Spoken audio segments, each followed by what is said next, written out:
आत्मा ना जन्म लेती है, ना ही मरती है, और ना ही उससे जलाकर नष्ट किया जा सकता है। ये वो सारी बातें हैं जो हम गीता स्मरण के कारण जानते और मानते हैं। हम हिंदुस्तानी हैं, हम लिखी बातों पर जल्द ही यकीन कर लेते हैं और फिर हमारे वंशज उसी को मानते चले जाते हैं। हम हिंदुस्तानी हैं, विश्वास करना हमारे रगों में है। किसी ने कुछ लिख दिया, किसी ने कुछ कह दिया, बस हमने उस पर बिना कोई सवाल किए विश्वास कर लिया। हम रामायण से लेकर महाभारत तक तो सिर्फ मानकर विश्वास करते ही तो आ रहे हैं। हम शिव से लेकर रावण तक सिर्फ विश्वास के बल पर ही तो टिके हुए हैं। हमें हमारे माता पिता ने बतलाया कि ब्रह्मा, विष्णु, शिव, राम, हनुमान, गणेश, विश्वकर्मा, काली, दुर्गा आदि हमारे भाग्य विधाता हैं, और हमने हिंदुस्तानी का धर्म निभाते हुए ये मान लिए कि वे ईश्वर हैं, हमारे भाग्य विधाता हैं।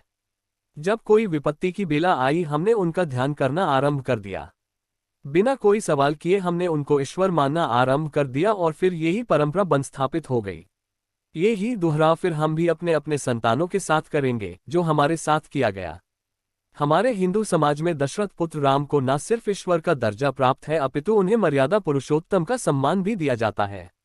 बचपन से लेकर आज तक मेरे अंतःमन में राम के ईश्वर और मर्यादा पुरुषोत्तम को लेकर कई सवाल उभरते रहे हैं, किंतु आज तक किसी ने मेरे उन सवालों का मुझे संतुष्ट करने लायक जवाब नहीं दिया।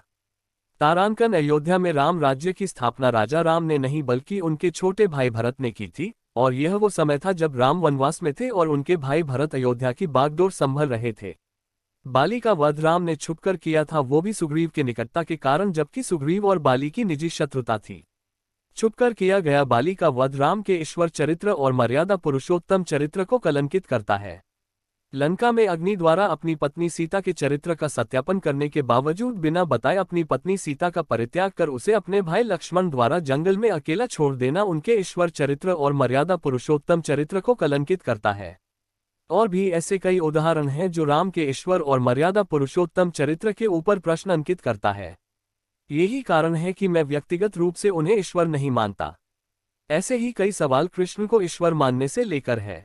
मुझे पता है यदि कोई इनके ईश्वर चरित्र पर सवाल मात्र उठाए तो हमारे हिंदुस्तान तो मानो भूचाल ही आ जाएगा। क्या हमें हक नहीं अपनी परंपराओं को सार्थक रूप देने का?